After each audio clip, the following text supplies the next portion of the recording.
حوار عجبني أوي واستفدت منه فقررت إن أنا أنقله لكم. واحد بيحكي بيقول لما فتحت أول محل ليا فتحته شركة مع 2، واحد منهم اشتغل معانا يومين وتعب، فضلت أحافظ حقه وبوصلهوله لحد البيت لدرجة إن شريكي التاني زعل وقالي ازاي ياخد فلوس من غير ما يشتغل.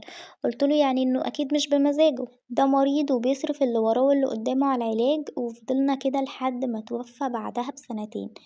فواحد بيسأله بيقوله طب وطلعتوا الورثة من الشركة؟ فقاله لأ طبعا شريكي التاني صفى ومشي، إنما الورثة كملوا بنفس نسبة أبوهم، حتى لما الشركة كبرت حافظت على نسبة ليهم فيها وراعيتهم وربيتهم هما ال4 زي عيالي بالظبط. كانوا 4 شباب، واحد منهم بقى دكتور و3 خريجين تجارة ومنهم 2 في أمريكا دلوقتي كمان. فبيقوله عملت ليه كده؟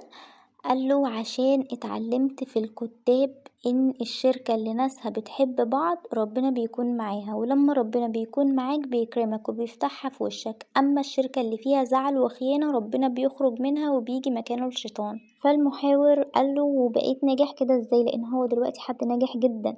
فقال له أنا معرفش بقيت كده ازاي، مش شطارة مني ولا حاجة، هو ربنا اللي عمل كل ده. فبيسأله بيقوله والناس اللي شغالين معاك؟ قاله بشوف ان ليهم رزق هيجي عن طريقي، عمري ما قلت حد شغال عندي، بل بالعكس بقول حد شغال معايا دايما لان ربنا اللي بعتهولي.